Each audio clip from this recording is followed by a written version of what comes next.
मैं उस सपने की बात कर रहा था जो गौतम सरदाना ने 2009 में भी लिया, 14 में लिया, और ये इंतज़ार थी कि ठीक है मेयर तो मैं बन गया, अब वो वक्त 2024 में शायद आ सकता है। वो सपना जो हिसार का विधायक बनने का सपना था वो आज भी दिल में है या हवा हो गया? हमने संगठन बनाया जन संघर्ष समिति। इसमें कोई शक नहीं है, संघर्ष समिति आपकी थी, आपका नाम जो है वहाँ से एक बड़ा नाम उभर के निकला। लेकिन सर आज के दिन तो संघर्ष आप नहीं कर रहे, जनता कर रही है। चीज़ें कहाँ से कहाँ जाती हैं। एक वक्त आया जब कुलदीप बिश्नोई ने, उनकी पार्टी थी हजका चौकी, आपको टिकट दी, आप लड़े भी, जीत नहीं पाए, फिर आपने हजका को छोड़ भी दिया, मतलब कुलदीप बिश्नोई को छोड़ दिया। उस वक्त तो कुलदीप बिश्नोई नाराज भी हुए थे कि भाई गौतम सरदाना चला गया। आज आपकी पार्टी में आ गए हैं, वो नाराजगी है या नहीं है? संबंध तो कभी व्यक्तिगत हमारे जिंदल परिवार से ही खराब नहीं है। संबंध तो सामने जो चुनाव लड़ता है, डॉक्टर कमल गुप्ता और मैं आमने सामने चुनाव भी लड़े हुए हैं। कभी कभी डॉक्टर कमल गुप्ता को इन्फीरियरिटी कॉम्प्लेक्स तो नहीं होता है कि 2024 में गौतम सरदाना विधायक का चुनाव लड़ सकते हैं हिसार से? ये सब कुछ जनता के हाथ में और पार्टी के शीर्ष नेतृत्व के हाथ में होता है।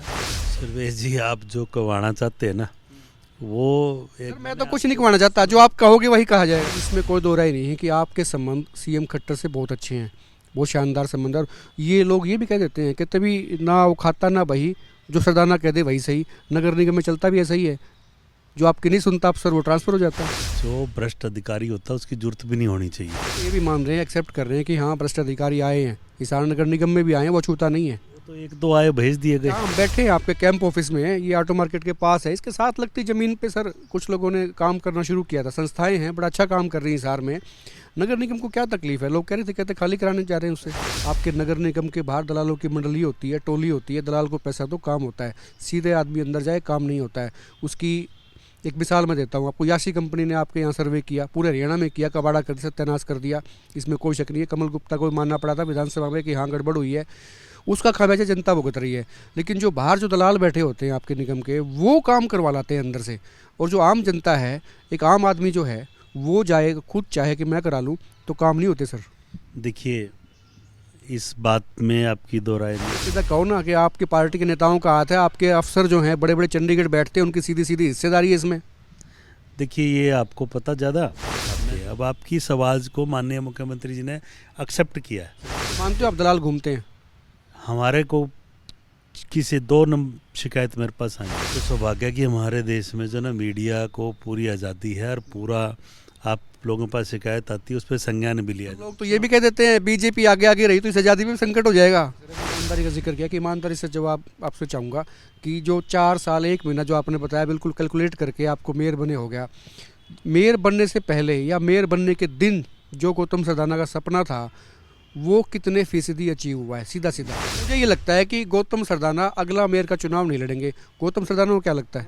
तो ये आप नोट कर लीजिए, अगला जो टारगेट है इनका हिसार विधानसभा है। आज के दिन ये भी कुछ नहीं कह रहे, इनके सामने मैं कह रहा हूँ कि इनका जो टारगेट है वो हिसार विधानसभा का चुनाव है। भले डॉक्टर कमल गुप्ता को अटपटी बात लगे या बीजेपी के कुछ और लोग क्या सोचें, वो अलग इशू है, लेकिन गौतम सरदाना हिसार से मेयर का चुनाव अगली बार नहीं लड़ेंगे, ये आप नोट कर लीजिए। आप देख रहे हैं एक मत पोस्ट। हमारी आपसे एक इल्तिजा है, आप यूट्यूब पर जाएँ और हमारा जो यूट्यूब चैनल है एक मत पोस्ट, उसे सब्सक्राइब करें और साथ में जो छोटी सी घंटी बनी हुई है उसे दबाएं ताकि एक मत पोस्ट पर जब भी कोई नया वीडियो आए आप तक तुरंत पहुंच जाए।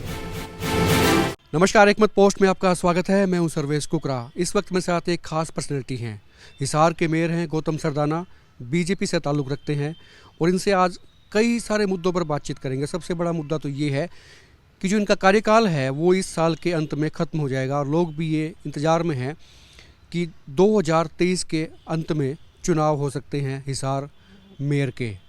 इनका कार्यकाल किस तरह का था, इनकी योजनाएं क्या हैं, आगे किस तरह से देखते हैं, इनका सीन क्या है, सिनारियो क्या है, तमाम चीज़ों पे बात करेंगे। आपके सवाल भी मुझे आते रहते थे कि कभी गौतम सरदाना आते हैं इंटरव्यू पे तो ये चीज़ें पूछें, तो उन चीज़ों पर भी हम इनसे आज डिस्कस करेंगे। सरदाना जी, बहुत बहुत स्वागत आपका। 5 साल कैसे बीत गए, आभास हुआ कभी? देखिए, सबसे पहले तो सर्वेश जी आपका और आपके सभी दर्शकों का मैं धन्यवाद करता हूं। और अभी 4 साल और 1 महीना हुआ है। अच्छा, गिनती आपकी पूरी है। मैंने तो एक टेंटेटिवली से कहा था कि भी नज़दीक आ गया समय और ये चुनावी साल है तो मान लीजिए कि हो गए, लेकिन आप पूरे महीने तक गिने हुए हैं। होता है ना, क्रिकेट के मैच में लास्ट बॉल पे भी 6 लगता है, तो अभी तो 11 महीने पड़े हैं। तो इसका मतलब ये है कि आपको उन दिनों का इंतजार है, ऐसी कोई मलाल है दिल में कि वो जो काम नहीं कर पाए इन 11 महीनों में कुछ कटाई हो जाएगी फसल की? देखिए काम तो पहले दिन से ही शुरू हो गया था मेरा। शपथ लेते ही जो है सबसे पहले जो हमारा कार्य था कि हमारा जो सिस्टम है सारा ऑनलाइन हो। ये मेरा एक मुद्दा भी था और उसके ऊपर हमने काम भी किया। आज काफ़ी चीज़ें जो हैं ऑनलाइन हो चुकी हैं और लगभग आप देखेंगे कि सारा जो है निगम, और वैसे तो प्रदेश सरकार और चाहे मोदी जी ने डिजिटल इंडिया का जो नारा दिया था वो सर डिजिटल पे भी मैं बात करूंगा और ऑनलाइन की भी मैं बात करूंगा, लेकिन सबसे पहले सपनों पे आते हैं सर। गौतम सरदाना के सपने क्या थे, सपने क्या देखे थे, क्या किन चीज़ों पे चले थे, पहुंच कहाँ गए। 2 चुनाव आपने विधानसभा के लड़े, 2009 में लड़ा, 2014 में आपने हजका से लड़ा। चुनाव तो विधानसभा का लड़ा था, लेकिन जब मेयर का चुनाव आया तो बीजेपी ने देख लिया इस आदमी में पोटेंशियल है, विधानसभा फिर देख लेंगे, इसको मेयर बनाओ, टिकट दे दो, सीट अपने हाथ में रहेगी। लेकिन सपना कहाँ रह गया वो? देखिए हिसार शहर को सुंदर और स्वच्छ और सुरक्षित बनाने का जो हमारा सपना था उस पर ही हमने काम किया है। चाहे आप सबसे बड़ी समस्या यहाँ थी कि पुराना शहर है और जाम की स्थितियाँ ज़बरदस्त थी, उस पर काम किया हमने। 5 पुल जो है बनाए, अंडरपास बनाए और काफ़ी काम चल भी रहा है। अब सेक्टर 16-17 का हमने पुल बनाकर जनता को समर्पित किया। कैमरी रोड पर हमने अंडरपास भी बना दिया, पुल भी बना दिया और डाबड़ा चौक का भी दोहरीकरण मेरे ही कार्यकाल में हुआ और सूर्या नगर शिव कॉलोनी का जो पुल है और अंडरपास है उस पर कार्य प्रगति पर है। और ये जो सूर्या नगर वाला पुल है ये जिस दिन शुरू होगा तो इससे पुराना शहर और जो नया शहर मैं मानता हूँ सेक्टर्स जो है 9-11 है चाहे 1-4 है वो सारे एक जुड़ जाएंगे। नहीं, इसमें कोई शक नहीं, ये जो पुल आपने बताया इससे वाकई जुड़ाव हुआ है, लोगों का समय बचता है। मैं एक बार उस पे आ जाऊं जो सपने बता रहा हूँ आपको। एलिवेटेड पुल हमने हाउस की मीटिंग में पास किया कि पूरे शहर में जाम लगता है, इसको जो हमारा 11 किलोमीटर का जो है शहर की जो अंदर का रोड है ये सारा एलिवेटेड हो जाए तो इसमें जिसने भी जहाँ उतरना है 6 स्टेशन हो जाए, तो ऐसा हमने प्रपोज किया था। तो उस पर प्रदेश सरकार ने संज्ञान लिया। माननीय उप मुख्यमंत्री दुष्यंत चौटाला जी ने और माननीय मुख्यमंत्री जी ने इस पर संज्ञान लेते हुए, डिप्टी सीएम साहब का ये डिपार्टमेंट है B&R, तो इस पर सर्वे भी करवाया और अब DPR भी बन रही है। तो इस पर मैं मानता हूँ सबसे बड़ी अचीवमेंट होगी जिस दिन भी ये काम शुरू होगा। आपको एक चीज़ और समझ लो, ये एलिवेटेड पुल रोहतक में बना था लेकिन लोग बहुत नाराज़ हुए थे उस वक्त। नाराज़गी आपको बराबर में मिल सकती है। देखिए वो रोहतक का नक्शा कुछ अलग है और हिसार शहर का नक्शा कुछ अलग है। हिसार शहर में एक साइड सरकारी ज़मीन भी काफ़ी पड़ती है और वहाँ ऐसी स्थिति हिसार में नहीं आएगी। हो सकता कुछ अच्छा करने के लिए थोड़ी बहुत तकलीफ भी सहन करनी पड़ सकती है। सपने आपकी बात सही है कि ये सपना आपने देखा था और इसमें वक्त भी लगता है, क्योंकि शहर बड़ा है, पुराना शहर है, क्षेत्रफल बहुत ज़्यादा है, पॉपुलेशन बहुत ज़्यादा है और लोगों की जिज्ञासाएं काफ़ी होती हैं, तो सपने बड़े बड़े होते हैं। लेकिन मैं उस सपने की बात कर रहा था जो गौतम सरदाना ने 2009 में भी लिया, 14 में लिया और ये इंतज़ार थी कि ठीक है मेयर तो मैं बन गया। अब वो वक्त 2024 में शायद आ सकता है। वो सपना जो हिसार का विधायक बनने का सपना था वो आज भी दिल में है या हवा हो गया? देखिए पहला नंबर तो मैं आपको मेरा जो राजनीति की शुरुआत है मैं बता देता हूँ कि मेरी राजनीति की शुरुआत कॉलेज में हुई थी। 94-5 में पहला चुनाव छात्र संघ का जीता था और इश्यूज़ पे चुनाव लड़े हमेशा। उसके बाद जहाँ मेरा घर है वहाँ वार्ड की जो समस्याएं थी उनको देखते हुए वार्ड की समस्याएं अपने ये चुनाव लड़ने के लिए हल नहीं कराई थी। हमने संगठन बनाया जन संघर्ष समिति। हल नहीं कराई थी लेकिन वो गोल वहीं जाता है। अभी आपने संघर्ष समिति की बात की, इसमें कोई शक नहीं है, संघर्ष समिति आपकी थी, आपका नाम जो है वहाँ से एक बड़ा नाम उभर के निकला। लेकिन सर आज के दिन तो संघर्ष आप नहीं कर रहे, जनता कर रही है। आप मेरी बात पूरी तो हो जाने दी ना। और उसके बाद से हमने वार्ड के काम शुरू किए तो वार्ड के लोगों ने पार्षद चुना और पार्षद के कार्यकाल में सारे वार्ड के काम किए तो लोगों ने आगे बढ़ाते हुए इंडिपेंडेंट जो विधानसभा चुनाव लड़वाया और विधानसभा चुनाव में मैं सेकंड नंबर पे रहा 2009 में। 2014 में पार्टियों ने टिकट भी देनी चाहिए तो मैंने हरियाणा ले ली, एन वक्त पे समझौता टूट गया। देखिए वो एक बड़े नेताओं के काम थे जो हिसार की जनता चाहती थी कि मैं हजका ज्वाइन करूं तो मैंने किया और उस समय गठबंधन टूट गया। वो एक बदकिस्मती लगाओ या और आज वो वही गठबंधन आज पूरी तरह से भारतीय जनता पार्टी। देखो सर चीज़ें कहाँ से कहाँ जाती हैं। एक वक्त आया जब कुलदीप बिश्नोई ने उनकी पार्टी थी हजका चौकी, आपको टिकट दी, आप लड़े भी, जीत नहीं पाए, फिर आपने हजका को छोड़ भी दिया, मतलब कुलदीप बिश्नोई को छोड़ दिया। मैंने नहीं छोड़ी, कुलदीप बिश्नोई को छोड़ वो बात सुनो ना, मैंने नहीं छोड़ी, वो कुलदीप जी कांग्रेस ज्वाइन कर गए थे। मैंने कोई पार्टी ज्वाइन नहीं की थी। मैंने 2018 तक मैं जैसे इंडिपेंडेंट ही अपना व्यवसाय ही चला रहा था और मैं आपकी बात मान लेता हूँ सर। पूरी बात करना था ना। 2018 में मेयर का चुनाव डायरेक्ट आया, तो हमने मीटिंग की भी हिसार के मेरे साथियों ने कि हम मेयर का चुनाव लड़ेंगे।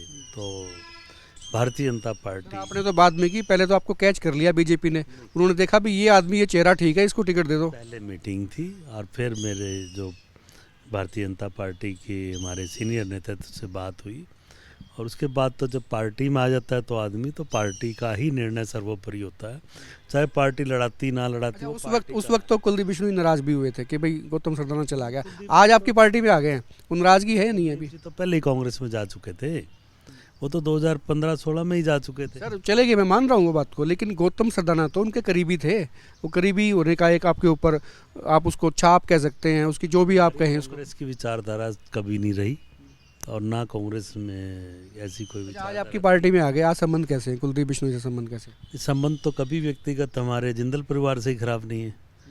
संबंध तो सामने जो चुनाव लड़ता है, डॉक्टर कमल गुप्ता और मैं आमने सामने चुनाव भी लड़े हुए हैं, संबंध उनसे भी कभी खराब नहीं रहे। संबंध तो किसी भी पार्टी से, कभी कभी डॉक्टर कमल गुप्ता का जिक्र किया, कभी कभी डॉक्टर कमल गुप्ता को इन्फीरियरिटी कॉम्प्लेक्स तो नहीं होता है कि 2024 में गौतम सरदाना विधायक का चुनाव लड़ सकते हैं हिसार से?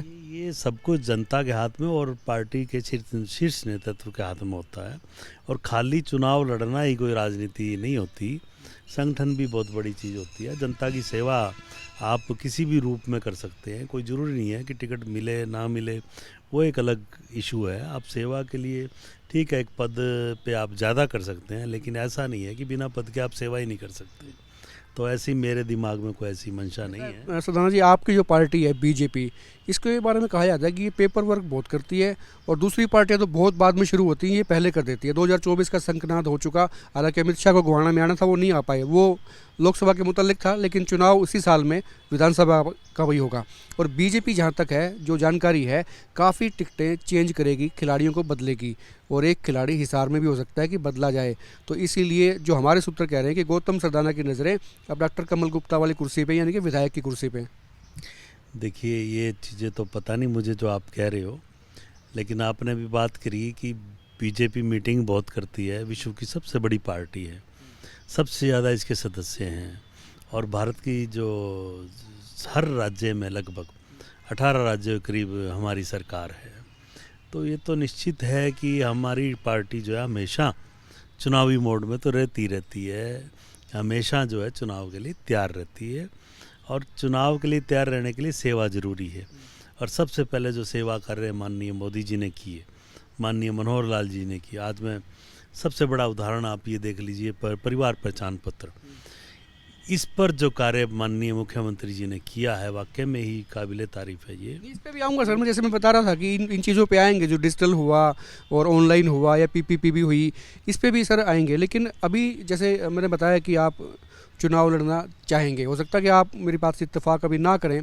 बरवाड़ा वाले लोग भी खुश हो रहे थे, कहते गौतम सरदाना चक्कर लगा रहे हैं बरवाड़ा में, हो सकता है यहाँ से लड़ लें चुनाव। लेकिन कुछ लोगों ने समझाया, कहता नहीं भाई, उनका जो बेस है, उनका जो कैडर है वो हिसार में है, हिसार में चुनाव लड़ेंगे। तो बरवाला से कुछ ऐसे कुछ आ रही हैं चीज़ें आपके पास भी, आ जाओ, इधर आ जाओ। सर्वेश जी, आप जो करवाना चाहते हैं ना, वो एक मैं तो कुछ नहीं कहना चाहता, जो आप कहोगे वही कहा जाएगा। तो मैं जो कह रहा हूँ आपको, मैंने ये मैं जवाब पहले दे चुका हूँ। जो विश्व की सबसे बड़ी पार्टी के हम सदस्य हैं, और पार्टी का निर्णय सर्वोपरि होता है, किसको चुनाव लड़ाना है, कहाँ से लड़ाना है, ये पार्टी ने तय करना है। सर्वोपरि तो होता है सर, मैं इस बात से इत्तेफाक भी रखता हूँ, और ये भी कहा जा रहा है। कारण बता देता हूँ। देखो, बरवाड़ा की जनता का मैं धन्यवाद करता हूँ कि बरवाड़ा का क्षेत्र जो है हमारी नगर निगम क्षेत्र में पड़ता है, नलवा का क्षेत्र हमारे नगर निगम पड़ता है, आदमपुर के 2 बूथ हमारे क्षेत्र में नगर निगम के पड़ते हैं, और बरवाड़ा की जनता, तो बरवाड़ा मुझे प्रभारी बनाया गया था चुनाव में, तो बरवाड़ा की जनता के साथ जहाँ प्रभारी बनता आदमी, संपर्क तो हो ही जाता है। अब बरवाड़ा की जनता कह रही है, मैंने तो कहा नहीं। अब जनता अब तो एक आज़ाद विचार की होती है, जनता कुछ भी कह सकती है, अब ये तो पार्टी ने निर्णय करना है कि कहाँ से चुनाव लड़ाया जाएगा, कहाँ से नहीं लड़ाया जाएगा, या संगठन में काम करवाया जाएगा। ये चीज़ें तो एक पार्टी का शीर्ष नेतृत्व तय करता है किसकी ज़रूरत पार्टी को कहाँ है। लेकिन मैं एक चीज़ बता दूं, भारतीय जनता पार्टी एक जनता को समर्पित पार्टी है। यहाँ व्यक्तिगत इच्छाएं जो मैं मानता हूँ छोड़कर ही पार्टी को ज्वाइन करना चाहिए। और जिस दिन भी मैंने ज्वाइन की थी, मैंने यही सोच कर की थी कि हमने जनता की सेवा करनी है, ना कि अपने तरक्की के लिए पार्टी ज्वाइन नहीं की थी। ये जितने दिन पार्टी जहाँ भी ड्यूटी लगाएगी वहाँ हम निश्चित रूप से अभी करें। आपने पार्टी की बात में कि इसमें कोई दो राय नहीं है कि आपके संबंध सीएम खट्टर से बहुत अच्छे हैं, बहुत शानदार संबंध है। और ये लोग ये भी कह देते हैं कि तभी ना वो खाता ना बही, जो सरदाना कह दे वही सही। नगर निगम में चलता भी ऐसा ही है, जो आपकी नहीं सुनता अफसर वो ट्रांसफ़र हो जाता है। देखिए, जो भ्रष्ट अधिकारी होता है उसकी जरूरत भी नहीं होनी चाहिए, मेरा ये मानना है। और जिस राज्य का नेतृत्व मनोहर लाल जी से सब व्यक्तित्व कर रहा है, जिसने कभी ना भ्रष्टाचारियों को हमेशा अंदर करने का काम किया है, चाहे किसी भी आप देखेंगे ईमानदारी से एक तरह से ये भी मान रहे हैं, एक्सेप्ट कर रहे हैं कि हाँ भ्रष्ट अधिकारी आए हैं, हिसार नगर निगम में भी आए हैं, वो छूता नहीं है। वो तो एक दो आए भेज दिए गए। तो ये चीज़ें तो मैं क्लियर बता रहा हूँ आपको, भ्रष्टाचार तो किसी कीमत पर भी सहन नहीं होगा। ये तो आपने उदाहरण देख लिया, यदि नौकरियां कितनी ट्रांसपेरेंसी पे दी जा रही थी और दी जा रही हैं और दी जाती रहेंगी माननीय मनोहर लाल जी कार्यकाल में। एक अधिकारी पर जैसे आरोप लगा तो उसको अंदर कराने का काम माननीय मुख्यमंत्री जी ने किया। जहाँ भी भ्रष्टाचार की कोई भी पता चलता है, हमें भी पता चलता है, तो हम माननीय मुख्यमंत्री जी के संज्ञान में लाते हैं, तो तुरंत उस पर कार्रवाई होती है। और माननीय मुख्यमंत्री जैसा व्यक्ति जब तक हमारा मुख्यमंत्री है, मैं मानता हूँ कि हरियाणा एक, जो हरियाणवी एक का नारा मुख्यमंत्री जी ने दिया, उस पर वाकई में ही काम कर कर दिखा रहे हैं। उन्होंने कभी भी क्षेत्रवाद से काम नहीं किया। आज कितने विकास कार्य मैं बता दूं, नौकरियों में ट्रांसपेरेंसी, और आज जो परिवार पहचान पत्र जो बिल्कुल आऊँगा सर, मैं फिर कह रहा हूँ, मैं उस पर आऊँगा, उसकी चीज़ों पे भी आऊँगा। लेकिन जहाँ हम बैठे हैं आपके कैंप ऑफिस में, ये ऑटो मार्केट के पास है, इसके साथ लगती ज़मीन पे सर कुछ लोगों ने काम करना शुरू किया था। संस्थाएं हैं, बड़ा अच्छा काम कर रही हैं हिसार में। नगर निगम को क्या तकलीफ है? लोग कह रहे थे, कहते खाली कराने जा रहे हैं उससे। देखिए, वो किसी की बदमाशी हो सकती थी, लेकिन मैंने रेजुलेशन किया, उनको दोबारा संभलवाइए, और हमारे साथ मिल के अब भी काम कर रहे हैं। ऐसा कुछ भी नहीं है। वो किसी ने शिकायत कर दी थी उनकी, लेकिन ऐसा उनका कार्य अच्छा है, मैंने कार्य देखा है। हमने 20 के 20 पार्षदों ने मुझे रिटर्न में दिया है, मैंने रेजुलेशन करके दोबारा उनको कचरा जो गली मोहल्लों में जो कचरा है आज भी दिखाई देता है, ये कब निपट जाएगा? इसका समाधान कब होगा? देखिए, डंडोर में हमारा जो एक कचरे का पहाड़ होता था, उसको हमने ख़त्म कर दिया है। लगभग 1 महीने में बिल्कुल साफ ग्राउंड दिखेगा वहाँ। और कचरे पर तो देखो, जनता का और सरकार का दोनों का सहयोग चाहिए होता है। और अब हमारे लगातार पिछले 2 जनवरी से सफाई अभियान लगातार चल रहा है हमारा। प्रत्येक वार्ड में 1 दिन, 1 महीने में 1 दिन ज़रूर चलता है, जिसकी स्पेशल हमने टीम बनाई हुई है। और जितना पुराना जमा हुआ कचरा था सारा निकाला जा रहा है। रूटीन की बात हो रही सर, जो रूटीन में जो निकलता है वो रूटीन व्यवस्था हमने जो है प्रतिदिन कूड़ा उठे, इसके लिए टेंडर किया है कि 10 वार्ड हमने ठेके पे कर दिए। 1 हफ्ते के अंदर अंदर इसका वर्क ऑर्डर जारी होने वाला है। और इसमें हमारी 100 गाड़ियाँ ठेकेदार के थ्रू कचरा घर 1 से 10 वार्ड में ठेकेदार के थ्रू जो गीला कचरा और सूखा कचरा अलग अलग उठाएंगे। और 11 से लेकर 20 वार्ड तक हमारे जो नगर निगम के साधन हैं और नगर निगम के कर्मचारी काम करेंगे। उसमें भी हमने 50 गाड़ियाँ नई और बढ़ाई हैं, यानी हमारे पास लगभग 200 गाड़ियाँ, यानी अब हम 55 गाड़ियों से काम चला रहे हैं। और 1 मार्च से हमारे पास ये संख्या 200 के करीब हो जाएगी। और उसके बाद मैं मानता हूँ कोई भी घर ऐसा नहीं बचेगा जहां हमारी गाड़ी नहीं जाएगी। और लोगों से भी मैं उस समय ज़्यादा अपील करूंगा कि, क्योंकि जब हमारे साधन पूरे हो जाएंगे जब ही हम अपील इस पे ज़्यादा करते अच्छे भी लगते हैं, क्योंकि बजट की भी देखना पड़ता है। बजट भी हमें इस साल ज़्यादा मिला है। कचरा जो है सड़कों पर नहीं डालेंगे तभी हमारा शहर स्वच्छ और सुंदर होगा। मैं इस बात से आपके सहमत हूँ, सिविक सेंस भी लोगों में होनी चाहिए। दूसरी बात, अब जो ऑनलाइन की आप बात कर रहे थे, डिजिटल की बात कर रहे थे, मैं ये सवाल कर लेता हूँ। इसमें कोई शक नहीं कि बीजेपी सरकार ने काफ़ी सारे पोर्टल्स बनाए, बहुत सी चीज़ें हुई, लेकिन कबाड़े भी बहुत हुए सर। आपके नगर निगम के बाहर दलालों की मंडली होती है, टोली होती है, दलाल को पैसा दो, काम होता है। सीधे आदमी अंदर जाए, काम नहीं होता है। उसकी एक मिसाल मैं देता हूँ आपको। यासी कंपनी ने आपके यहाँ सर्वे किया, पूरे हरियाणा में किया, कबाड़ा कर सत्यानाश कर दिया, इसमें कोई शक नहीं है। कमल गुप्ता को भी मानना पड़ा था विधानसभा में कि हाँ गड़बड़ हुई है, उसका खामियाजा जनता भुगत रही है। लेकिन जो बाहर जो दलाल बैठे होते हैं आपके निगम के, वो काम करवा लाते हैं अंदर से। और जो आम जनता है, एक आम आदमी जो है, वो जाए खुद चाहे कि मैं करा लूँ, तो काम नहीं होते सर। देखिए, इस बात में आपकी दो राय नहीं कि यासी कंपनी ने जो सर्वे किया, हमारे पूरे हाउस ने एक रेजोल्यूशन किया कि ये सर्वे पूरी तरह से ठीक नहीं है। रेजोल्यूशन पास करके हमने ऊपर भेजा, लेकिन फिर भी उसकी जो है पेमेंट करके उसको आज़ाद कर दिया गया। सीधा सीधा कहो ना कि आपकी पार्टी के नेताओं का हाथ है, आपके अफसर जो हैं बड़े बड़े चंडीगढ़ बैठते हैं, उनकी सीधी सीधी हिस्सेदारी है इसमें। देखिए, ये आपको पता ज़्यादा, मैं जो हिसार नगर निगम की बात कर सकता हूँ आपके साथ। हमने प्रस्ताव पास करके भेजा, लेकिन फिर भी उसकी पेमेंट हुई। अब हमने जो सर्वे लागू हुआ है हमारे हिसार नगर निगम में, आप देखेंगे कि हमने हेल्प नंबर भी जारी किया हुआ है, और हमने जनता की सुविधा के लिए हेल्प डेस्क भी लगाते हैं। ये डेस्क और नंबर हर लोग जारी करते हैं, हर डिपार्टमेंट में होते हैं, काम नहीं होते हैं। अगर ये दलालों के चक्कर में पड़ते हैं कोई, तो गलत है।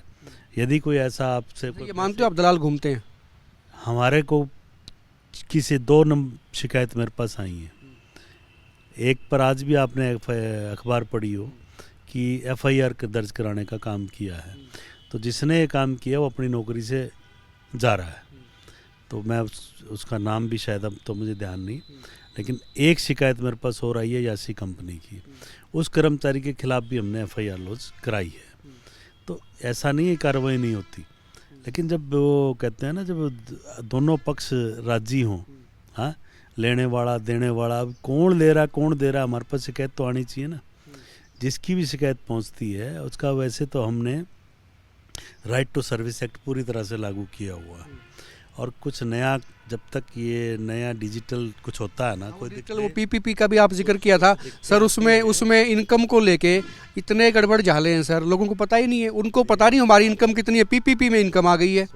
इसमें 42% लोगों के नाम कैसे आ गए? फिर एक लिस्ट आई है, मैं अभी भी आपको मेरे मोबाइल में भी दिखा सकता हूँ। जैसे बहुत से लोग मिले जिनकी इनकम ना के बराबर है, हैंड टू माउथ है, उनको लगता नहीं 70,000 भी होंगे उनकी इनकम, उसमें 2.5-3 लाख है, उनका सारा कबाड़ा हो गया। ये तो सौभाग्य है कि हमारे देश में जो ना मीडिया को पूरी आज़ादी है, और पूरा आप लोगों के पास शिकायत आती है उस पर संज्ञान भी लिया। लोग तो ये भी कह देते हैं बीजेपी आगे आगे रही तो इस आज़ादी में संकट हो जाएगा। अब ये तो अब आप ही ज़्यादा जानते हैं, लेकिन आपको ये पता है, आप जो भी आवाज़ जो लोग उठाते हैं, अब आपकी इस आवाज़ को माननीय मुख्यमंत्री जी ने एक्सेप्ट किया है, और इस पर जो है एक दोबारा से जो भी अपनी कंप्लेंट अपना सेंटर से जो बनाए हुए हैं अपनी कंप्लेंट करता है, तो उसका दोबारा सर्वे हो रहा है। और उसका गरीब का तो कार्ड जो 1,80,000 से वाकई में ही जिनकी इनकम कम है, उनके मैंने खुद भी यहाँ बैठकर समस्याएं सुनी है, तो मेरे पास भी लगभग 100 से ऊपर ये शिकायतें आई थी। तो उनका मैंने खुद ADC को देकर उनका दोबारा सर्वे करवाने के लिए दिया है, तो उसमें काफ़ी लोगों के बन गए हैं। आखिरी और आप ये मान के चलो, जिसका गलत आदमी का कटता है ना, थोड़ी तकलीफ भी होती है, लेकिन आप ये देखो जो 42% लोगों के बने हैं, 100 में से 42 लोगों के चिरायु कार्ड बन गए, जिनके 5 लाख तक के बीमा हो गया। और आज माननीय मुख्यमंत्री जी प्रत्येक शनिवार को 5 बजे उनसे बात करते सीधे, लगभग 10,000 लोग लाइन पे होते हैं यार, वो सीधे मुख्यमंत्री जी से शिकायत भी दर्ज करा सकते हैं। मुख्यमंत्री जी बात भी करते हैं सब पे, और ये सारी चीज़ों का हल, भाई हरियाणा जो है 1,80,000 जो कंडीशन रखी है उससे ऊपर आया, ऐसी योजना सरकार बना रही है कि 42% का जो आंकड़ा आया है, वो भी एक हम मानते हैं कि हमारा राज्य गरीब भी नहीं होना चाहिए। जो 42% लोग गरीबी रेखा से नीचे रह रहे हैं हिसार के, उनके लिए काफ़ी योजनाएं मुख्यमंत्री जी ने दी हैं, और काफ़ी लोन की सुविधा दी है, और काफ़ी जो ये जो DC रेट की नौकरियां लगती थी उनमें भी उनके लिए प्रावधान रखा है। तो ये मैं मानता हूँ कि जो ये ईमानदारी से काम 42% लोगों पे हो रहा है और उनको जो सुविधाएं मिल रही है, तो ये बहुत अच्छा कार्य है, मैं मानता हूँ हो आखिरी रहा सवाल ये है सर, अभी ईमानदारी का जिक्र किया कि ईमानदारी से जवाब आपसे चाहूँगा कि जो 4 साल 1 महीना जो आपने बताया बिल्कुल कैलकुलेट करके आपको मेयर बने हो गया, मेयर बनने से पहले या मेयर बनने के दिन जो गौतम सरदाना का सपना था वो कितने फीसदी अचीव हुआ है, सीधा सीधा? है। देखिए, मैं मानता हूँ कि हमने हर इशू पे काम किया है। फीसदी में बताएं तो ज़्यादा बेहतर है सर, 20%, 90%, 50, जो भी आंकड़ा आपको लगता है। मैं आंकड़े तो ये नहीं कैलकुलेट कर पा रहा आपके उससे, लेकिन मुख्य मुख्य जो जाम की समस्याओं पे हमने काम किया। सिटी बस जो कभी हिसार के अंदर नहीं चली थी, हमने चलाने का काम किया। हमने बेरोजगार साथियों के लिए जो फड़ी बाजार होता है, जो जनता मार्केट लगाने का काम कभी आपको लगता है कि हर किसी को सेटिस्फाई करना मुश्किल नहीं, नामुमकिन है? देखिए, ये तो भगवान द्वारा जो सृष्टि की रचना हुई हुई है, उस रचना के हिसाब से तो भगवान भी किसी को पूरी तरह से, जो हम प्रतिदिन आरती करते हैं और पूजन करते हैं, सब कुछ मांगते हैं, उससे ही संतुष्ट नहीं होते लोग। तो ये तो 100% तो संतुष्टि कभी नहीं हो सकती, और 100% वोट किसी पार्टी को मिल भी नहीं सकते। मुझे ये लगता है कि गौतम सरदाना अगला मेयर का चुनाव नहीं लड़ेंगे। गौतम सरदाना को क्या लगता है?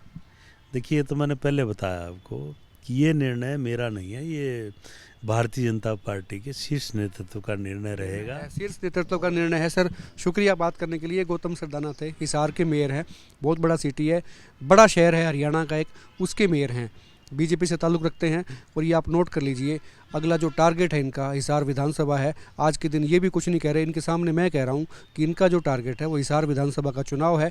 भले डॉक्टर कमल गुप्ता को अटपटी बात लगे या बीजेपी के कुछ और लोग क्या सोचें, वो अलग इशू है, लेकिन गौतम सरदाना हिसार से मेयर का चुनाव अगली बार नहीं लड़ेंगे। ये आप नोट कर लीजिए। इस पर कमेंट करें खुल के, वीडियो को शेयर करें, और आप देखते रहें एक मत पोस्ट।